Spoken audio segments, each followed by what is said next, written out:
Welcome to the next installment of the Fox 5 Hidden Gems series. I'm your host, Steve Chenevey.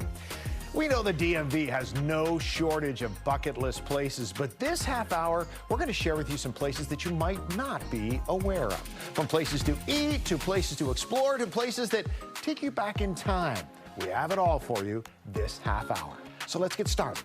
Up first, we're going to go to a place before time.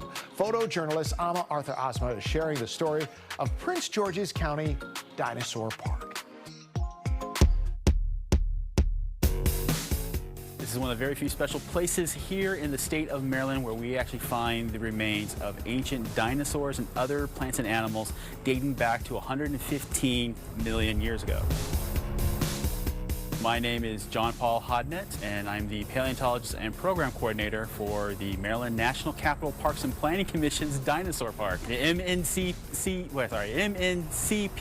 Dinosaur Park. So for most dinosaur fans, most people do not think of Maryland as being like a hotbed for dinosaur activity. But the first dinosaur fossils were found on the East Coast before they were found out west. And who knows, your backyard may actually contain dinosaur fossils, especially if you live in Prince George's County. It's one of the few places in this state that actually is well known for dinosaur fossils. So a fossil to a paleontologist is any evidence of ancient life. These are all things we found right here. They are native to Dinosaur Park. The big thing that's on the table before me is basically a 115 million year old drumstick that belongs to a dinosaur called, we think, Acrocanthosaurus, kind of the T-Rex of its time. The other things we've been finding here are the remains of a giant dinosaur. So these are the tail bones to a long-necked dinosaur much like this, similar to our state dinosaur Astrodon, and these tail bones come from right now the end of the tail. We highly recommend coming out to our free public programs every first and third Saturday each month. If you want to come help us look for fossils, which is part of our usual program, it's going to be weather dependent. So if we were going to expect a rainy day, we will probably not look for fossils on that day. You will basically have an introductory show and tell of some of the fossils that we find here, and then you get to help us look for more fossils. So we do find crocodile teeth quite commonly, turtle shells, we find dinosaur teeth. Now you're not here to collect personally a dinosaur tooth or a dinosaur bone. If you do find such a thing, we're going to hold on to it as a public trust with the county, but your name will go with that fossil for life. Otherwise, you will be able to collect at least 2 different types of fossils while you're here for your own personal enjoyment. So over here, we actually are digging up a freshly new dinosaur bone. So it's a very exciting time for us. This is a dinosaur bone that's coming out of the ground. It doesn't quite look like a bone that most people would recognize. There actually is a little bit of bone sticking out right at the end of this, right there. So there's a little brown smidge right there. Aside from our free public days, we do offer a private educational program to come out here for field trips. But what's new for us is a new program where you actually can have a dig experience with us. It's $10 per person for up to 10 people, and you get to come dig for us for 3 hours in our bone bed dig site right over here. Dinosaur Park is at the end of the road of an industrial warehouse district. Yeah, these trucks will roll in here, not aware that there was an ancient history here. Well, that's why it was very important for us to conserve this area before developers built over it. So this is a very special place to make sure we protect that for future generations. Our next hidden gem takes us to Mount Airy, Maryland. Photojournalist Arthur Asma showing off how your ice cream treat got from the cow to the cone. My name is John Fendrick with my wife Mary. We own Rock Hill Orchard and Woodbourne Creamery in Mount Airy, Maryland. We bought Rock Hill about 13 years ago. My wife wanted to make cheese, and I really love my cows. And I really did this because I wanted my cows to be happy. So there's the creamery, and then we have the orchard, and we have a farm market at the bottom of the hill. Anytime the market is open, you're allowed to drive up and see the cows or the calves. Maryland has what's called an ice cream trail. It's done by the Maryland Department of Agriculture. And I think there's now 10 creameries in Maryland. They have cows on site. They make the ice cream on site. And they're stood out throughout the state. We actually built this building so people could stand on the outside and look right in. Each cow will get milked about 2 times a day. The cow literally just walks right into the stall. It's doing its own thing here, so that the arm's moving in and out. Now it's going to attach to the teacup, and this is where the milk will come. So now it's going to go teat by teat and use a laser to get the exact location. This is why people come to the farm, is like they'll come to pick apples or pick peaches, and then they're going to get our ice cream. Once the cows are milked, it goes to a bulk tank. and then the milk is then moved from there about every 2 days.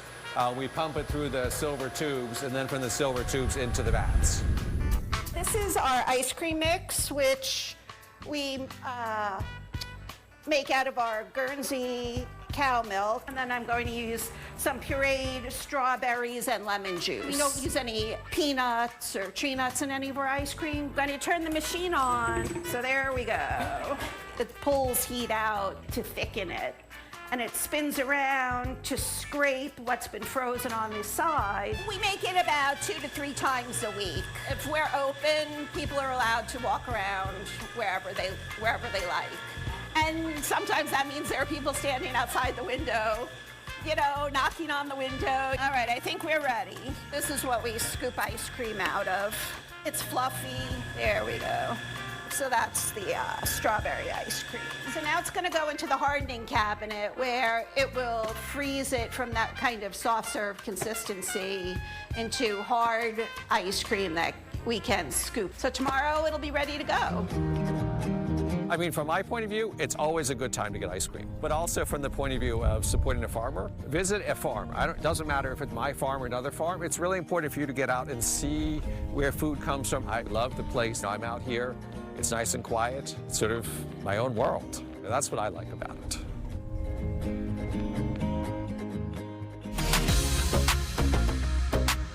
Sometimes you may crave an old-school American breakfast. Well, our next hidden gem on the map will have you headed to D.C.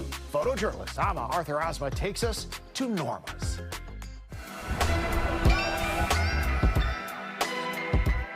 It's just always been a dream that we've had. My husband and I have been together for 25 years, and opening a breakfast joint is something that we always wanted to do. We're at 3710 Minnesota Avenue, Washington, D.C. Ward 7, Northeast D.C. Norma's Breakfast. This is a black-owned establishment, too. I gotta say that. We serve breakfast and lunch. We have a little bit of everything. The menu items are named after family members, so we have like Hall of Famer platter, which is named after one of our cousins. The chicken and waffles is named after our Aunt Juanita. The Norma's platter, of course, is our main platter, named after our mom. We were both born and raised in this Ward 7. And grew up not too far from here. So it's just something that I knew the neighborhood needed. I just want to drink. We've only been here since January, but we have people that have been here from day one. We know them by name. I got the corned beef head, sausage patties, boiled eggs with the home fries, with the wheat toast with the butter. Lord have mercy. We've had this dream for a long time. I don't even know how long right now, maybe 15, 20 years ago. And one day we actually drove past here and there was a sign out and we saw this and we were like, oh my goodness. So I got the number and called, and you know, we had to really pull a lot of strings because we weren't actually necessarily ready at that specific moment. But thankfully, we were able to work it out. Lettuce, ketchup, fried onions, and pickles. We were thrilled that we were given the opportunity. Thank you. Once the dream became a reality, we were thinking about what we wanted to name it, and we named it after Norma, who is my mother-in-law, Marcus's mother. She was just my mom, and she passed away she passed away in 2009. And so basically, I just wanted to honor her with this store. That was the best way I thought that I could do it. I can't even tell you. I know she would be proud. So I'm just glad. I'm proud right now, and I know she's proud of us for getting it done and also just being good at what we do. I mean, the proudest is just actually knowing that people come here. Like, people are at home and like, oh, you know what? I'm getting Norma's today. Like, that just blows my mind. Right. So, just the fact that people are coming here and people are excited when they come here. Like, they're talking to each other. It's just a whole different experience. We appreciate all our people that's worked with us. Just glad to be able to be in this community. And also, we're not going to just make money from the community. We plan on also finding a way to help them and also teach people that they can establish business. It's important that they learn to be entrepreneurs and be business owners for themselves. All right, thank you, man. Appreciate you. We're showing people that you can definitely do it. If you put your mind to it hard and you gotta work hard. Nothing's gonna come easy.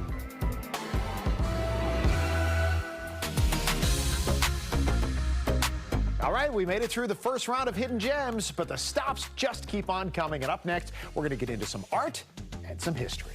Fox 5 Hidden Gems special. We've already shown you some places to take your family, like a dinosaur park and an ice cream shop.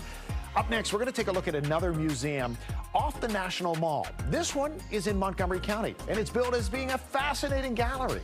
Arthur Asma takes us now to Glenstone Museum.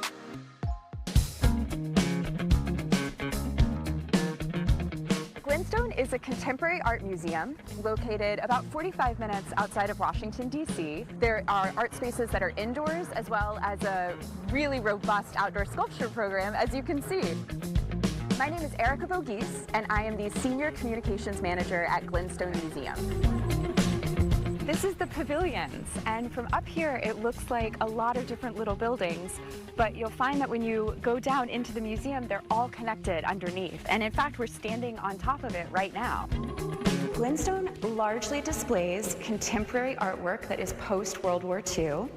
And contemporary artwork, I think, can be intimidating to some people because there can be so many meanings to it. But the beautiful part about it is that with contemporary artwork, there is no set meaning. Anything you bring, anything you see, anything you interpret is valid. And that's also why we have our guides here. They can answer any questions you have about the work. I am standing in front of Ellsworth Kelly's Yellow Curve, which is one of his floor paintings. It is part of our exhibition, Ellsworth Kelly at 100. So this fall and winter are a perfect time to come to Glenstone because we'll have both Ellsworth Kelly at 100 on view, as well as our upcoming exhibition, Iconoclast, bringing back pieces by Krasner and Matisse and Asawa and Pollock, the things that our visitors request again and again.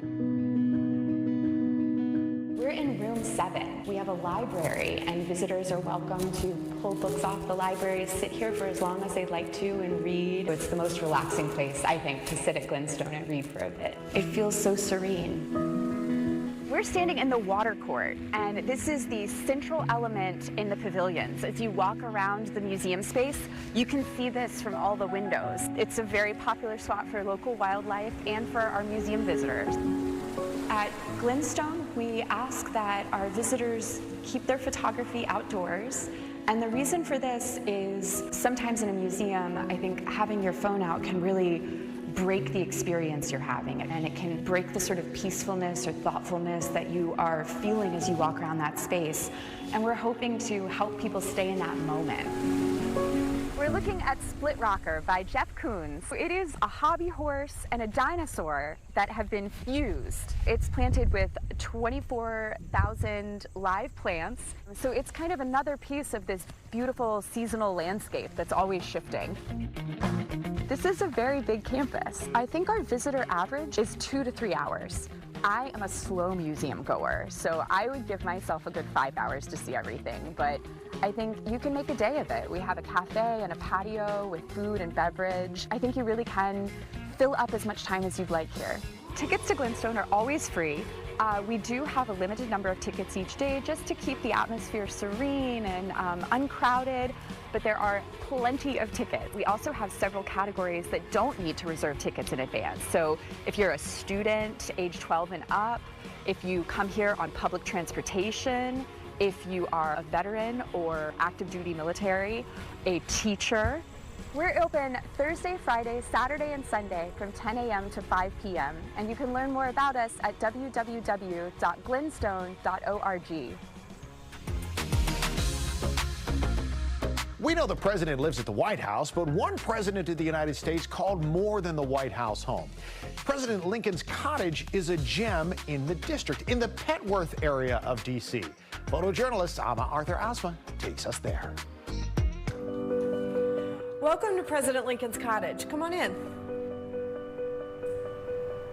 My name is Callie Hawkins, and I'm the CEO and Executive Director at President Lincoln's Cottage. Historically, this was the seasonal home for Abraham Lincoln and his family. They lived here on the grounds of what was then called the Old Soldiers' Home for a quarter of Lincoln's presidency. So we're sitting in the drawing room. This would have been the Lincoln's living area. When the Lincolns moved out here to the cottage, they brought White House furniture with them, and so the furniture went back with them at the end of every season.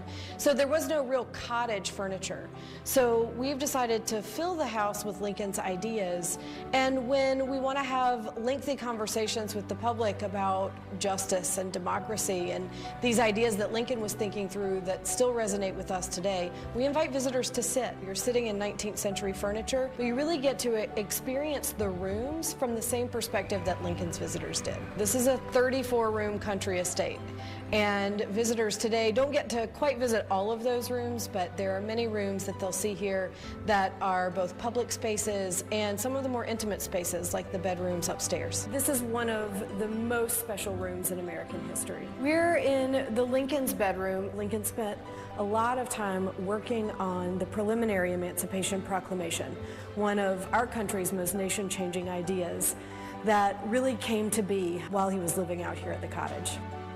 We do programs and exhibits that really explore Lincoln's humanity. We have a comedy series in the fall, we do a homecoming, and we also host a signature fundraiser called Bourbon and Bluegrass every spring. We host and produce a podcast called Q&A that takes real visitor questions that visitors have asked us on tours, questions that often don't have one right answer. We're open to the public 7 days a week, 362 days a year. We do tours on the hour, and we encourage people to book in advance because we often sell out. Because we're on the grounds of the Armed Forces Retirement Home, we do encourage visitors to arrive with their IDs in tow. We're here on the veranda. From here, Lincoln could see downtown Washington. While living here in October of 1863, Abraham Lincoln set aside a national day of Thanksgiving. The traumas of the Civil War really prompted him to set aside this day so that people could come together as a nation. We're in our Visitor Education Center in our exhibit called Reflections on Grief and Child Loss. And this is a special installation which brings to light the story of the Lincolns' grief over the death of their son, Willie. So at the center of this exhibit is a sculptural weeping willow that's a 19th century symbol for grief. Visitors are invited to take a leaf off the tree and write a message of love to that loved one and hang it back on the tree. The holidays can be so hard when we're missing our most beloved people. And we wanted to make sure that people knew that this exhibit was here to use as a resource. Thank you all for stopping by President Lincoln's Cottage. We wish you a peaceful Thanksgiving in reflection with your close family and friends. So we're moving on now from the presidential cottage to Northern Virginia. Up next, from something old to something new. We have your final hidden gem coming up. Welcome back to the Fox 5 Hidden Gems Special. Going around to all the stops is sure to make you work up an appetite. So a new dynamic food hall is hidden in Arlington County, sure to solve that problem. Photojournalist Amma Arthur Asma takes us to the Water Park food stop.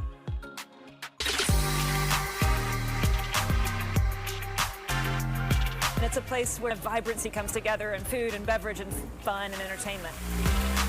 We're in Water Park in National Landing, which is Crystal City, Pentagon City, and Potomac Yard in Arlington, Virginia. Water Park is a one-of-a-kind destination. It's a food hall that we turned inside out and then put it on a 1.5+ acre park. This space was designed and was built to be something that the community really flocked to. We have 9 kiosks that are faced into the park itself. And then we have 2 full-service restaurants where we're at right now with the Water Bar and Crush Pizza and Wine Bar. It was very purposely curated when we put the kiosk lineup together. So you've got primarily minority and women-owned businesses. They range from breakfast-focused cracked eggery to daytime, lunchtime, dinner time with tiki Thai, Queen Mother's chicken, faux wheels, falafel Inc. We have a ton. I probably am missing DC Dosa, and then Bridge, which is our coffee espresso drink provider, as well as Dolce Gelati for the evening time. You have to have your dessert. I know. Or dessert all day. You can start with dessert and end with Life is uncertain. Eat the dessert first. It's true. It's true. But they are on short-term leases that range anywhere from 1 to 3 years because we wanted periodic changes. Evolving. And evolving with new culinary cuisines coming in, but also the goal ideally would be to get some of these operators that are wildly successful and put them into a larger brick and mortar space. The fountain has been a fixture of the community for years and years. It's long been a neighborhood hidden gem. When we reimagined it with food and beverage, the water feature was something that the community really gathered around and towards, and I think it was an opportunity for us to continue that on. Just wait till the train comes. It's an urban experience. Urban experience. If you wanted to come and grab something and sit in the park, you can do that. We're a very accessible location. We're right on Metro, right next to VRE. We're at the trailhead to the Mount Vernon Trail for all the bikers. Metro, bus, car, and we have bike racks throughout the park too. We're open air here, but we have heaters to really allow this to be a 4-season-a-year experience. We were able to bring back our beloved series, Fridays at the Fountain. It's a live music series, very family friendly. Depending on the seasonality, we'd have holiday markets and holiday events. You'll have wine tastings and musical shows. We're so excited to make Water Park the heart of a lot of our community programming. We see Water Park as being a true community gathering space and a destination for our region.